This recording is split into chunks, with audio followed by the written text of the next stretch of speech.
Hello YouTube gardeners! Well, I've been absent from YouTube for a couple of weeks. Work this time of year is extremely busy, and I have some health issues that limits my energy level. I'll share more about that at a later date.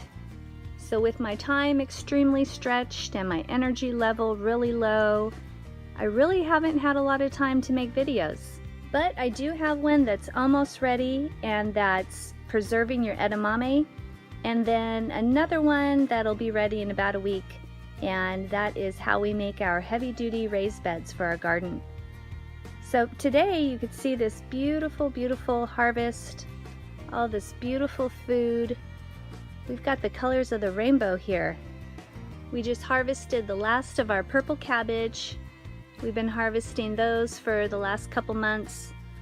I have a delicious purple cabbage salad recipe that I'll share at a later date. This is the last of our tomatillos. They're quite a bit smaller than the first harvest. We got a nice big bowl for the first harvest, and we preserved those. Those are in the freezer. These beautiful red Italian onions. I'm going to share the seed information on that. These guys are gorgeous and tasty. So they're from Botanical Interests. They're easy to grow, and you can see how gorgeous they are. We've been drying out our onions and garlic. This is my first time ever growing eggplant, and I've never tasted eggplant, so I'm really excited. I saw on California Gardening how he had a recipe. So I'm going to try that and get this guy sauteed in some garlic. We've been preserving our nectarines. We have a nice big bag in the freezer already.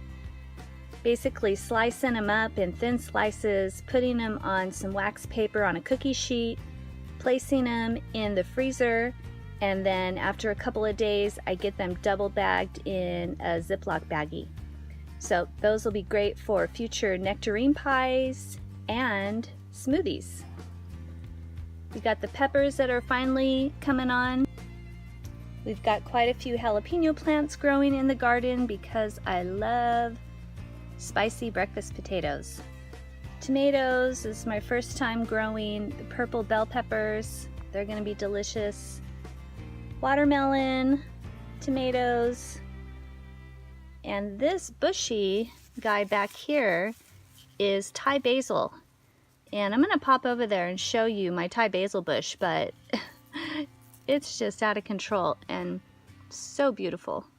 Alright, so now I'm going to do a pepper update, but first I'm going to get these guys rinsed off. You may not be able to see it, but lots of ash on this food. We're east of the Holy Fire in between Orange County and Corona, so we're getting lots of ash coming down. Lots of smoky skies, unfortunately.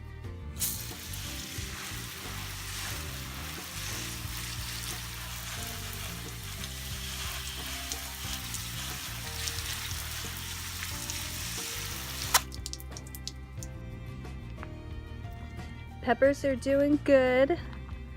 This has been the worst aphid season ever, though, for me. So I'm going to have to fog again today, but they've really been attacking my plants. If I zoom in, you'll see all these little black specks, and they're basically a bunch of dead ant bodies. Because as you know, when the aphids are around, the ants come in and eat up all of that sweet, sticky stuff that the aphids leave behind. Just a ton of jalapenos. Super beautiful. So I got a lot of jalapenos growing, lots of bells, and of course lots of green chilies. My green chili plants have really taken a beating from the aphids. Yeah, you can see here the aphids are starting to come back, even though I fogged a couple days ago. So gonna have to fog at least once a week right now. Hey, look, Charlie. This guy's hanging in there. See, I'm 19 years old. And this is a new one. I've never experienced this with my green chili plants. Look at these two are just destroyed. And yeah, they got attacked by aphids like everything else, but I'm pretty sure that this is a root problem. So I think something's below there, maybe some grubs killing off the root system. So I'm gonna remove those. Let me see. Let's see what's going on here. Yeah, look at that. It's got no root system. So I'm gonna have to go in there. I'm gonna dig up the soil because I'm sure there's some nice big grubs in there. And they'll just move on and take out the rest of the chili plants. So I'm gonna have to stop those guys in their tracks. But the chili plants are looking beautiful. Got lots and lots of chilies coming up. They got to get quite a bit bigger. All of my chili peppers and my tomatoes are late this year because I went to the Middle East and a lot of my starts got messed up, so I had to start over. But we're still gonna get lots and lots of chilies and peppers this year.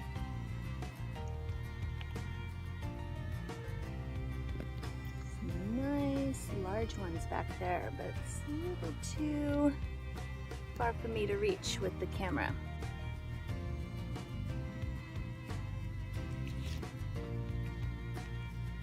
And I have peppers growing in my greenhouse because I'm gonna overwinter them in there. So I'm gonna head on over there. Hi girls. Hey, are you guys getting ashed? Is there too much ashes falling? You guys are beautiful. Hi Salty. Salt, pepper, and cayenne. They're all grown up. All right, so over here, I'm trying these a new hot banana. And I've been snacking on those as I work in the garden, and they're super yummy. And it's a Bonnie Organic hot banana. Very tasty if you guys can find them out there. Got a jalapeno. So all of these are gonna get overwintered. We're gonna turn this section into a greenhouse. And then all of these peppers are gonna get overwintered in the greenhouse. Once the temps drop, then we'll get the glass doors on. And they've really struggled growing in here because it's just been way too hot. Even though peppers love the heat, the reflection of the glass, and we've had like 115-degree days. It's just been too much. So we put up shade cloth and they're doing a lot better now.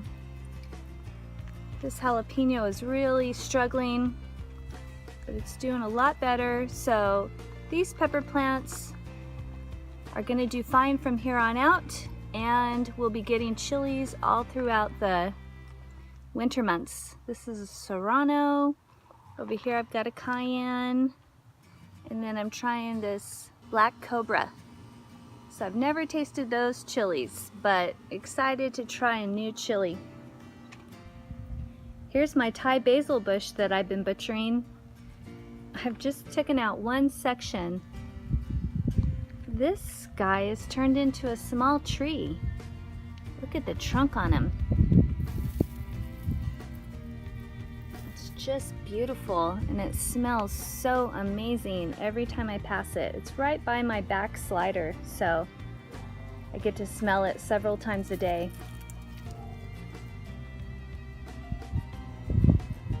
And you can see in the background, the sky is just full of ash and smoke from the holy fire in between Orange County and Corona. So I'm gonna head back inside because the air is really bad to breathe. We've got lots of ash falling the last couple days. So hopefully you're not by any of these fires going on. And if you are, then make sure you wear one of those particulate masks, That's what I've been doing when I work in the garden. I'm just putting the mask on so that I'm not breathing in all this bad smoky air. All right, I hope you enjoy your weekend and enjoy your garden.